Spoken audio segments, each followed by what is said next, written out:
Thank you so much for tuning in to Gather and Heal, the podcast. Welcome back, Jennifer. And we got you on camera this time. Okay. I love it. I love it. So, you joined us on a previous episode, and I love this so much because it gives people the background a little bit about your personal story and your professional story and how you landed as our events and communications manager, right? So, another time we got to do a story about just us and our friendship. That part, that needs its own episode. Bless. So today we were talking a little bit about, I think we can feed from labels and, how we identify into this concept and this discussion around relationships. And so for y'all who don't know me, the way I define relationships is really around any type of dynamic or connection with others. Okay. When I say relationship, I'm not speaking just romantic or just familial or peer, so on and so forth. It's general. And when I'm speaking about it specifically, I will say it and you will definitely know it. Period. Period. So let's start. If we have to check off boxes, what boxes do you check off, Jennifer? Human. That ain't an option enough. I wish it was. Oh, we can't just do that. Okay. No, I like yours. Go ahead. Oh, okay. Our own boxes. I would say I'm a spirit having a human experience, because I feel like, especially at this point in my age where I'm like, oh, I'm no longer young enough to these little daydreams of what life could be. Like, I am living in my adulthood, smack in the middle. We're at the point where our elders are going. I'm transitioning into an elder, slowly a fine wine elder. Ooh, listen. But that this transition in our life is happening. Yeah. So I always say, like, I'm just a spirit having a earth experience. I identify as a woman, a titi, a sister, a partner, a homie. I guess heterosexual, because I've had my opportunities to get with some ladies, and this wasn't my thing. I was like, I can't go down. So that's when I know I can't give you anything sexually. But when it comes to relationships, like, I really do value the women in my life, and the friendships that I had. So I hope I am a good friend, a good supporter.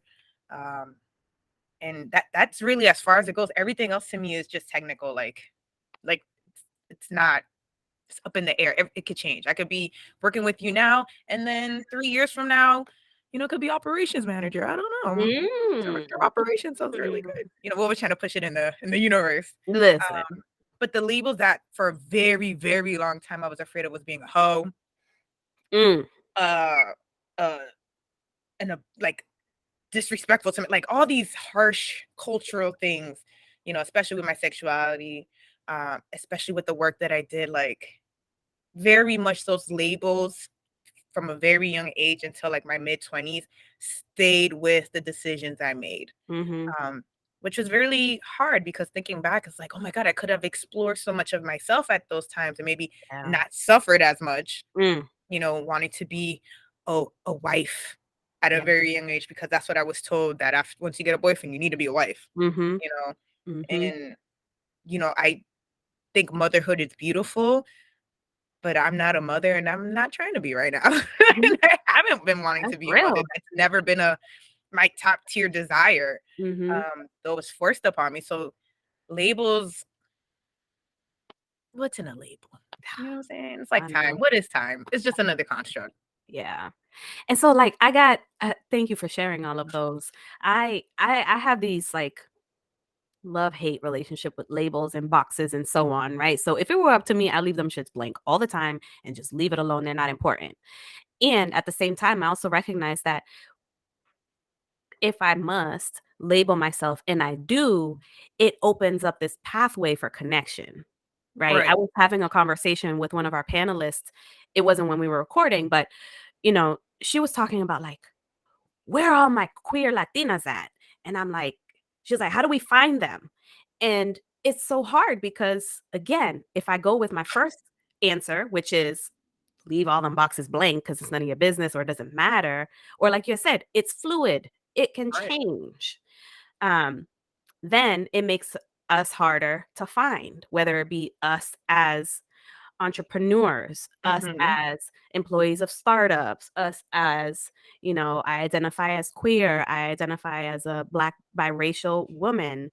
And if I leave those boxes off, like I'm missing out on some of the homies. Right. And so that's why I was like, oh, let's talk about this a little bit because it's okay to have these conflicting feelings. It's okay to want to leave it blank and check them off. Right.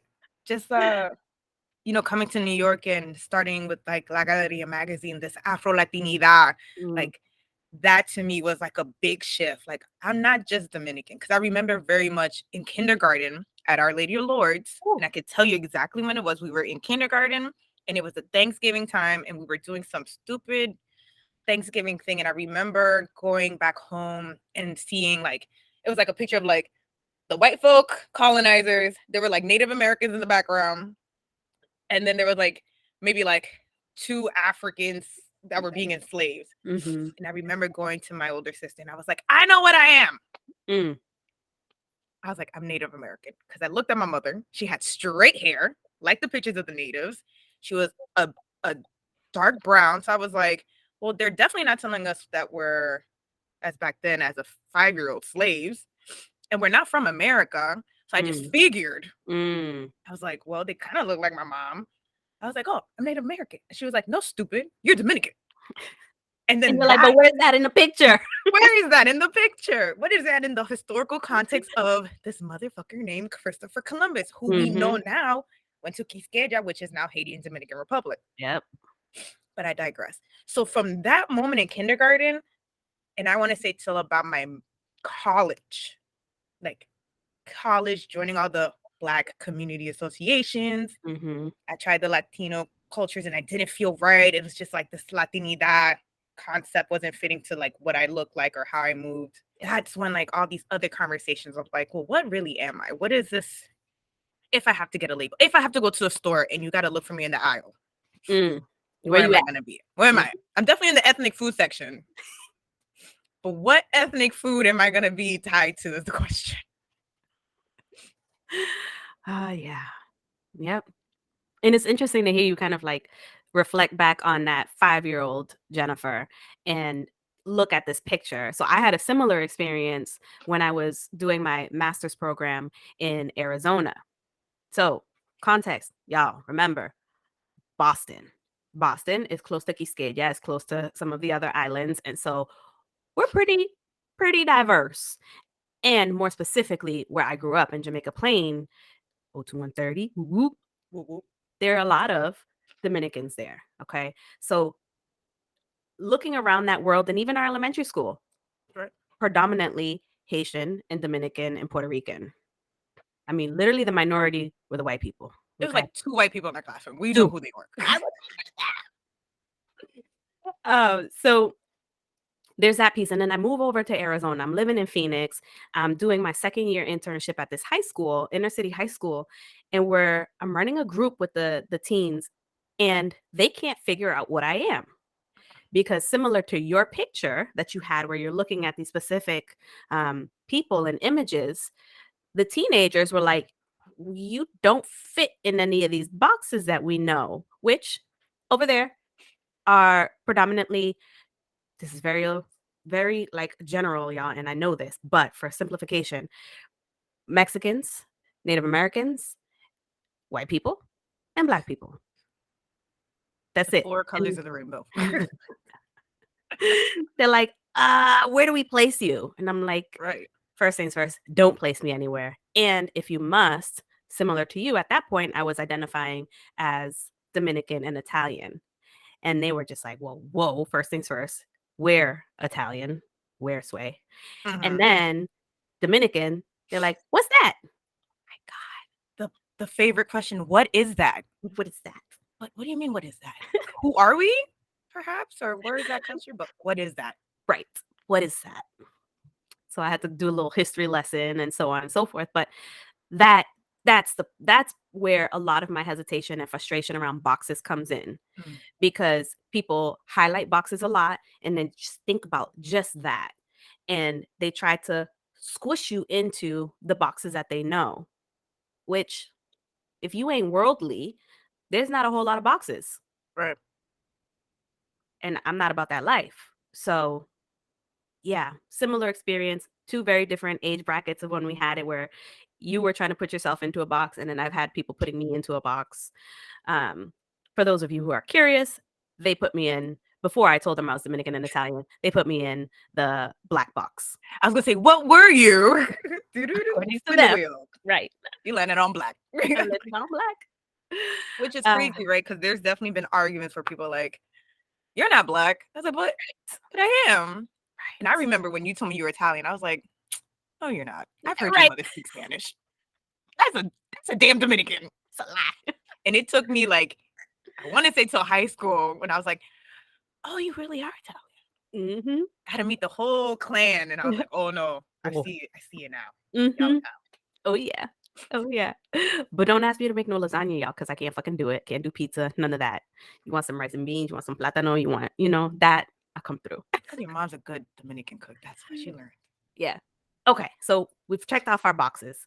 And when we were talking a little bit, we were thinking around, well, why don't I let you tell the story? The story where you were like, what's happening between you and Vanessa? Yeah, yeah. So, because me and Vanessa have been, our friendship, I would say our friendship really kicked off in high school, even though we sat around each other. We were kind of part of the same. I mean, there wasn't a lot of people in our grade school people. We graduated with like the highest number of people at 28. Right. At one point we were 32. Oh, We were huge. But, it was like we were just always around each other. We saw each other grow up, went to your house for, parties at, mhm. that junior high level stuff. But it wasn't until we were in high school. And I feel like high school kind of gives you this other sense of independence. And I don't know, I feel like there's something that happens in high school, and maybe you could kind of input that in like the development stage. But our friendship really kicked off from that. And then from there, that's just how it's been since. Mhm. But I specifically remember one of your partners, past partners, would always be like, "Are y'all lesbians? Like, y'all always together. You always with her. Y'all want to go out. Y'all want to hang out. Y'all stay in the same bed talking." It's like, no, we're just family. Like, Yeah. that's what I do. Like, if my sister's in her bed, I'm going to go lay down with my sister. If my cousin's on the couch, I'm going to put my head on her and we're going to talk the shits. Like, Mhm. that's Mhm. just how we roll. And for my purposes, I am not a physical person. Like, I don't like physical touch outside of children. And that's certain children, because some And children, inappropriate touch with children, right? not inappropriate touches, but like, I love to hug my nieces and nephews. I love to see, Mm. my oldest nephew is 20 and I still treat him like he's like 3. Like, I'm smushing his face, I'm giving him hugs. But outside of like real close family, I'm not putting my hand on you. I'm not holding hands. I'm not, we're not doing that. So for me, when I'm with you, I'm like, "You want a bra? Here you go. You need me to hook this up for you? I got you. You in the shower? I'm gonna pass you the towel," because we're just family. But Yeah. outside of that, people would just be questioning, "Are y'all together?" I remember being asked like, "You and us ever had sex?" And I was just like, no. Why would we do that? I don't know. Y'all just always together, and y'all talk alike and y'all think alike. I was like, no, we're just really dope people. That's point period. But I also think it was part jealousy Hmm. that they had, because I always say, like, I'm never gonna leave you. I'm here for your journey. So whoever you bring about in this journey, Mhm. they gonna see my face. Yeah. The same way whoever comes through in my journey, they're gonna see your face. Because for me, you're one of those key denominators. Like, if they can't chill with the family, if they can't get past Vanessa first, you're usually like my tester. I'd be like, well, let me bring Vanessa first, because she's gonna tell me these motherfuckers are bullshit. And that's usually the case. Like, if they can't get through you, they're not getting through to my sister's kids. Yeah. They're not gonna see my mom. Right. You know what I'm saying? Like, they're not gonna see those people. Like, I need barrier 1. Phase 1 is Vanessa. Mm. Okay. And if you can't click with Vanessa, you can't understand like our relationship, our dynamics, our texting, our collaboration, then what are you doing? Why are you here? Because that means you don't understand me. Mhm. So I would say that they were very jealous. Mm. And I hope when they hear this, because you got fans, I know you were jealous. And I'm still here. Bam, bam, bam, bam, shots fired. Yes. Oh my goodness. I But really can't with you. it was like you couldn't be all of a sudden it was like two women couldn't be friends. And I'm not to say like me and Vanessa were out here sleeping butt naked. Like we've never done that. We wasn't out here porn washing each other's bodies. Like it was nothing that I would say was sexual, but it was mutual love, respect, and Mhm, I'm dedicated to you as family and as friends, and I'm gonna be there and I'm gonna ride mhm, with you. mhm. But that's where we bump into that issue, right? Where people look and they're like, "Oh, you're friends, and this is what friends look like, and but y'all don't look like that. Y'all look like your romantic relationship box over Quote here." unquote cousins. Right, right. People be like, "Y'all ain't cousins." Shush, shush you. Now, that brings me to think about, I have this conversation quite a bit with different clients throughout my career. So we're talking adolescents all the way through women in their 40s, where we're talking about what how do you define relationships? Like, what are characteristics that come in? Because if you take a look at the foundation, some of those things can be found in platonic, peer, family relationships, and they can also come into play with romantic relationships, but at different levels. Right, And so I think society has done a piss poor job of giving people permission to have intimate, vulnerable, deep relationships like the one that we have and not be a romantic couple. And we still out here thriving and loving each other. Like, come on. But that's where things get super narrow. And then the way that that shows up for a lot of clients is like, well, is there something wrong with me if, something doesn't fit into one box or the other, or so on and so forth? It's just like, no, it doesn't have to be like that. It does not. The way that you connect with people, I think for us, our spirits and our souls have known each other and known that we were going to be very intimate and very connected on levels that didn't make sense to us in our human bodies and our human right. experiences. Um, but I think, unlike a lot of people, you and I leaned into that and we were good with it, right? I remember us talking in high school, like, yo, did you have a dream about so and so? Or did you feel that? Or like when somebody crossed our mind, each of us random separately, and then that person would appear in real life, right? Like that sort of thing we always leaned together and connected with. And that is super, super intimate and super dope. And I'm like, y'all, if you're only looking for a very like clean cut, simple friendship or a very intimate romantic relationship, you're missing out. You are missing out on so much if you don't give your friends the same or similar intimacy that you give your romantic partner. And that's dangerous. That's Oh, there's dangerous that levels to the shit. if right. Dangerous that if you think that one person in your life is going to give you all the things that you need to thrive and survive and live and enjoy and be happy and cry, that's dangerous. Right. Because And a my lot of partner would people be think that. hella tired. Imagine if I only leaned on him for all those things, he'd be like, "Vanessa." He's like, I can't do this. Yeah, I would get that bless phone his call, heart. girl. You need to come over. They'll be like, okay. Ugh, yeah. But it's true, right? Because I remember dating and not ever thinking that my partner needed to be my friend first. Mm. It was like, excuse me one second. Mhm. Had this fucking catarro. Ah. We won't edit that part. But I remember always having these feelings like, why can't I have these conversations with my partner? But I could have them with you and like other Mhm. people that were in my circle, but I couldn't have them with my partner. Why can't I have conversations about just exploring sex and what that means for them or even their past? I love asking my partner about his past experiences. I think it's one of the best. I enjoy it. He thinks it's so weird, but I'm like, but I got you. Hoes. Right. These hoes are in the past. I ain't worried I about just them. want to know what you were at that time. Yeah. And we forget that, like, no, I know my partner's not going to give me everything that I want in life because I got to get it for myself. Mm. And also the fact that they need to be my friend first. Mm. Because we all, I remember growing up and thinking, like, you get a husband because it had to be a husband. Mm.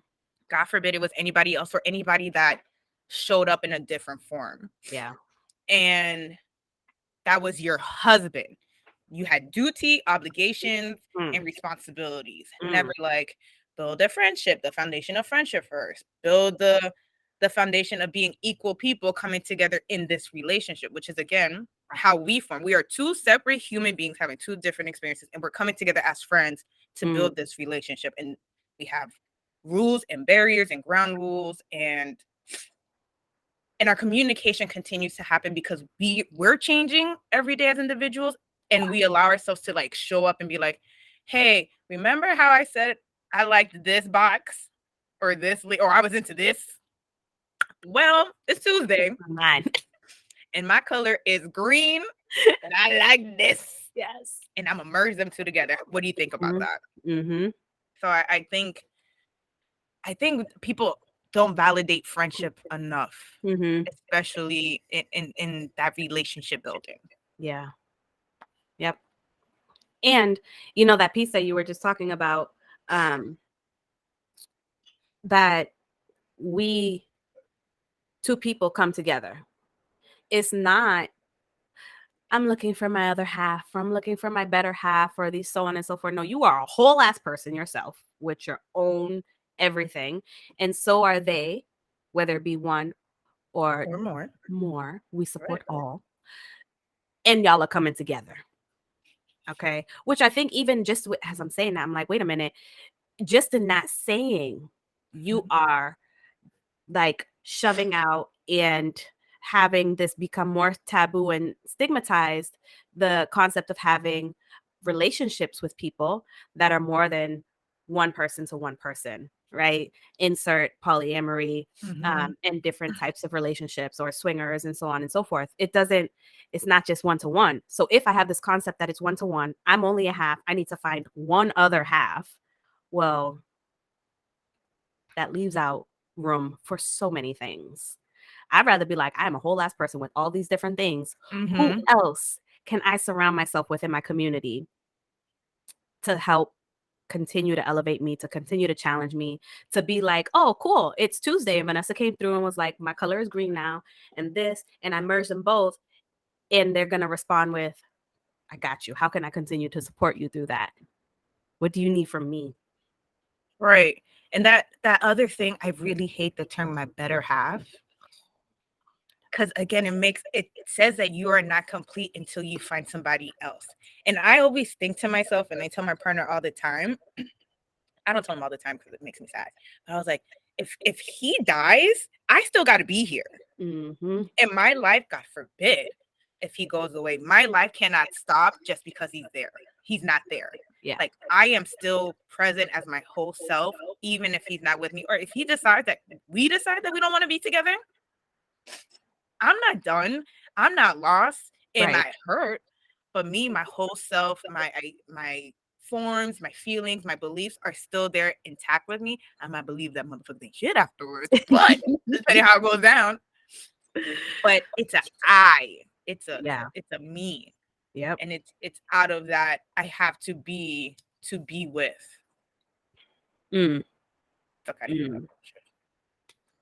She dropped the mic, y'all, and we walking away. As I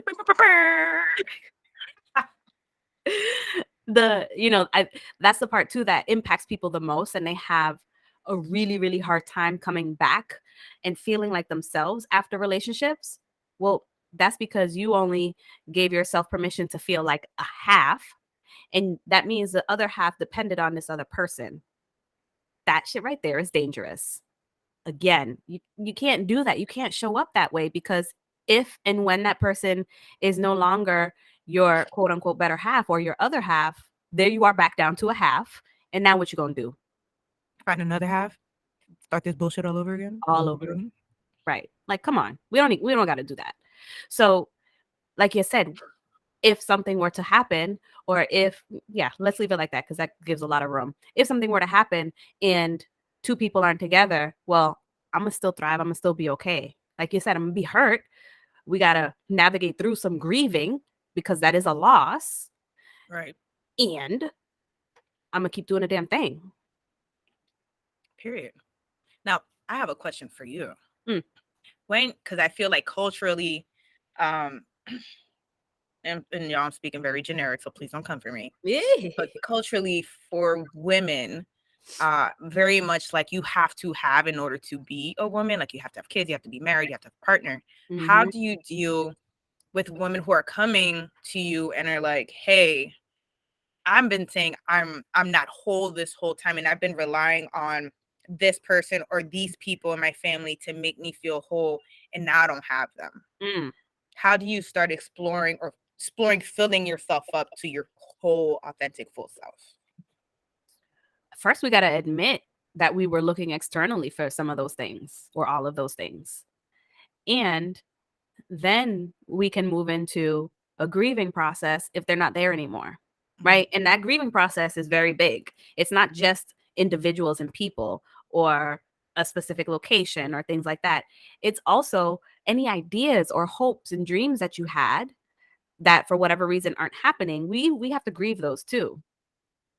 So then you move into another section and it's going to be okay, because I don't like feeling like we're starting from scratch. So I say, okay, what do you think that these people were giving or Mm, contributing?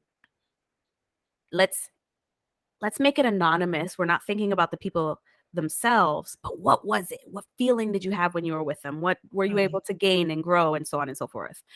And what were you able to give to them that also felt good?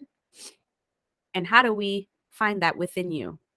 And mhm, or how do we start with finding it within you? And then if it is something that is more of a larger scale that you need others to contribute to or um, a community, then we'll externalize it. And then we go into that step. But you see, that step is second. We got to figure out mm. what's within you first. Because if not, we're just going to find ourselves right back at the beginning if that next relationship falls apart. It's like a vicious cycle. It is. It is. It is. That's exactly what people do. They're like, oh, something's missing. Let me look elsewhere. Let me look Mhm, externally to find it and fill it. And I'm like, well, pause. Who were these people? What did you get? Let's grieve that process. And now let's identify what actually it was that you were getting and giving that felt so good. mhm. Because it might not be that person specifically, Right. because it gets confusing. You're like, oh, it's them. They do this for me. And I'm like, well, this person could do it for you too. Or shit, this is how you could do it for yourself. I always think of the need to feel um wanted. This Mm. idea like I have to have somebody else to want me so Yep. that I could want myself or so I could feel safe. Mhm. And I always think like, but what if that person's not there anymore? Are you Ooh. not wanted anymore? Mm. You gotta want yourself first, sis. Like Mhm. those, and I think very much again going back to the culture, very much here in my mind, I just heard somebody say like, "Un hombre no te va a querer." Like a man's not gonna want you if, I've Mm. heard it from like, no man's gonna want you if you keep cutting your hair or your hair is not straight, Mm. or if you show up, looking like that. Like no man's gonna want you if you don't wear makeup, if you don't present yourself a certain way. And let me tell you something, a man has always wanted Boop, me. boop. Okay? Listen. In all my forms, okay? Yep. But it's always this, in order to be validated within, you got to receive it from someone else. Right. And I don't like that. The way I want us to show up in this world is that I can validate myself. I can step out the house this morning and be like, listen, I'm an amazing person. I love who I am. I love how I am. And then flow through the world. And if someone else does provide some external validation, like, oh, Vanessa, you spoke so confidently, I'll say thank you. I appreciate it. But that's a bonus. I don't need Right. bonuses. My whole foundation, my whole structure is solid and it's held up due to me, Mm. not others. And circling back to that label part, Mm. that's a big thing, because if you're labeling that person back to your other half or your better half or your Ooh. foundation of self, Yep. then you're giving that person power of who you are. And we are not here for this, ladies and gentlemen. We're going to put this Yep. PCA out real quick. We are here Mm. for you to validate yourself. Right. Right. And to be good with it, to learn it, get comfortable with it, so that way we can continue in our forward generations. They can show up that way, right? Mhm. So what's removed from my vocabulary and my words is that saying somebody's not going to want you if. I'm not going to say it. Somebody wants you, and that's beautiful. Multiple people may want you, but do you want you? Are you Mhm. satisfied with how you showed up and flowed through this world today, physically in your human body and spiritually? Then we're good. I feel like that's another episode. Oh yeah. Right? Because that's a journey. That is a journey to Yep. for of self-love and self-discovery, and it's a lot of unlayering and really looking back at the images and information that was, as a very young child, of what you are and what you give, and Mhm. going back to that. So I think we Yeah. might have to end it right now because, oof, I feel We that's a could keep going. We already know that. We we already could know talk for that. days. And you think that we don't talk enough, but we always got time for more, y'all. There's always time for more. So yes, let's pause here. And I want to give a shout out to everybody who's been watching or listening. We appreciate you. Again, don't be greedy, share it with the homies. Send the links out, okay? YouTube, Instagram, our website, Spotify, Apple, Google. You can find us in a number of places. We're trying to make sure that we are accessible and people know we out here. All right. Okay. And if you enjoyed our beautiful mugs that we've been drinking from. I have Block Queen. And Jennifer, who do you have? What queen do you have? I got my curly We queen got the head. Curly Queen. Okay. Okay. We have more options right on our website. Go ahead and pull through. Great for coffee, great for water, whatever food you want to put in there. Whatever. Yep. Whatever. Mm. All right. Thank you so much, Jennifer, for coming through. As Thank you for having me. always, of course. Thank you for being such a dope boss. and most of all, an amazing and loving and encouraging friend. You've been with me 30 plus years strong. I can't wait for the next 30 plus more, sis. So many things. So proud Thank of you. you. Back at you. All right. So I hope y'all have nothing short of a beautiful, beautiful fucking day. Peace.